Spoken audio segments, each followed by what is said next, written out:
There's something about a family dinner that you just can't replace.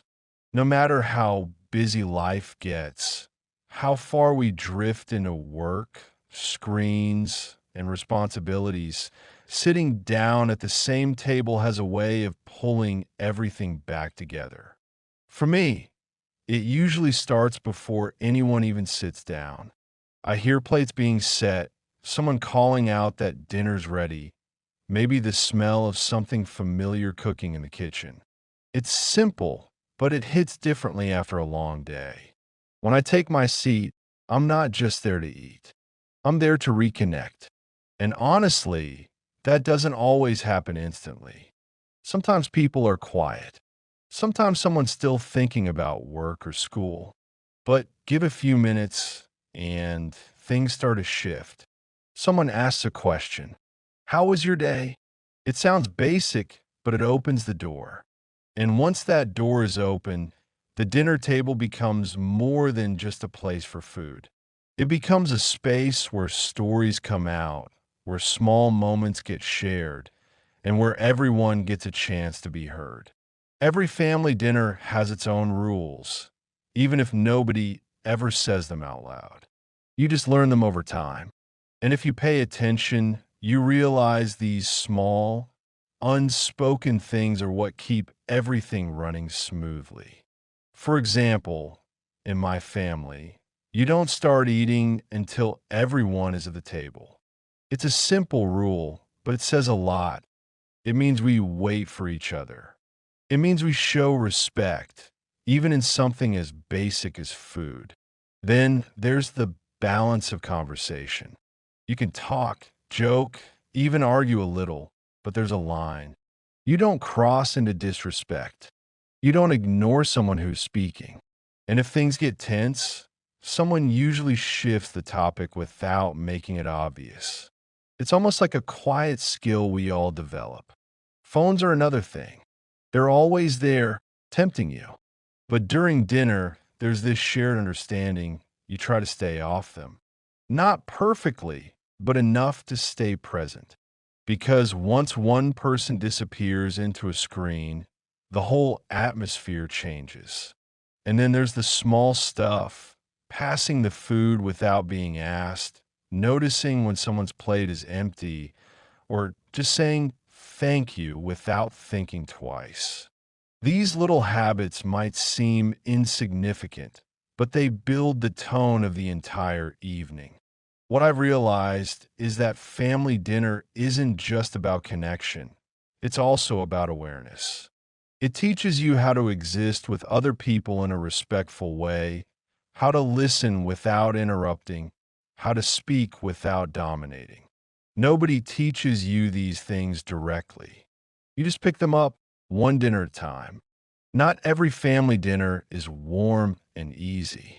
Sometimes it's quiet in a heavy way, not a peaceful one.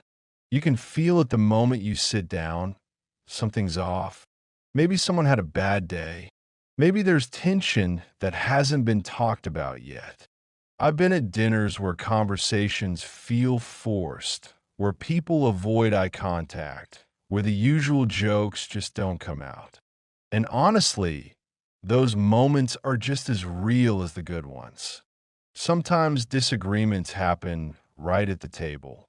It can start small, different opinions, a comment taken the wrong way, and suddenly the mood shifts. Voices get sharper. People stop listening and start reacting. It's uncomfortable. But here's the thing. Even those imperfect dinners matter. They show you that family isn't about always getting along. It's about staying at the table, even when it's not easy. It's about learning when to speak and when to stay quiet, when to defend your point and when to let it go. I've learned that silence isn't always a bad sign either. Sometimes people just need space, even in the same room. And being able to sit together without forcing conversation, that's a kind of understanding too. The truth is, family dinner isn't supposed to be perfect. It's supposed to be real. And real includes tension, disagreement, and moments where things don't go smoothly. But if people keep showing up, if they keep sitting down together, that's what makes the difference. Food might seem like the center of a family dinner, but over time I've realized it's actually just the starting point. Still, it plays a bigger role than we usually admit.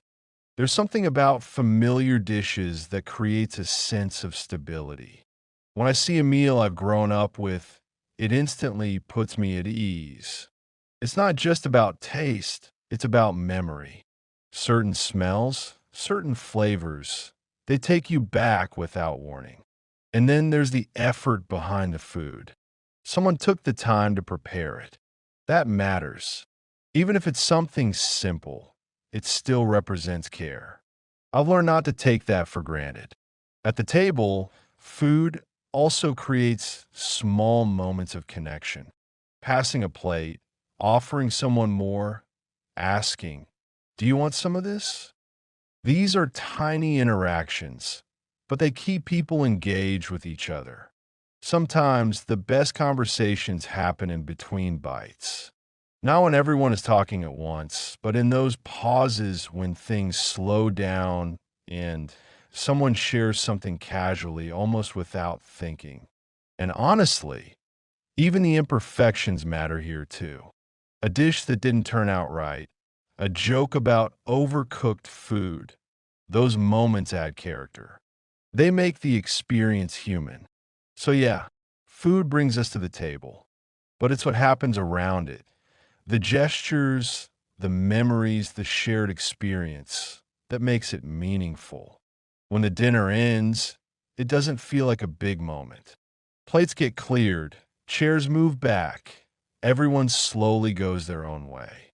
On the surface, it's just another part of the day. But later, sometimes much later, you realize those dinners stayed with you. It's not one specific conversation or one perfect evening. It's the pattern, the repetition of sitting together again and again. That's what builds something deeper.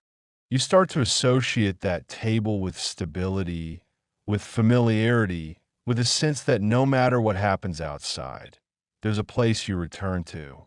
As I've gotten older, I've started to see it differently. What once felt routine now feels important. Because life doesn't slow down. People get busy. Schedules stop lining up.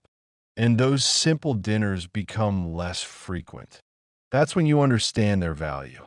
Family dinner isn't about the food, the timing, or even the conversation. It's about presence, about choosing again and again to sit down together, even for a short time.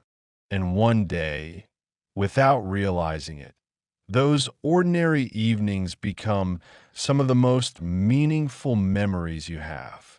That's why it stays with you. Write a comment. 3 best comments get 20 English lessons completely free.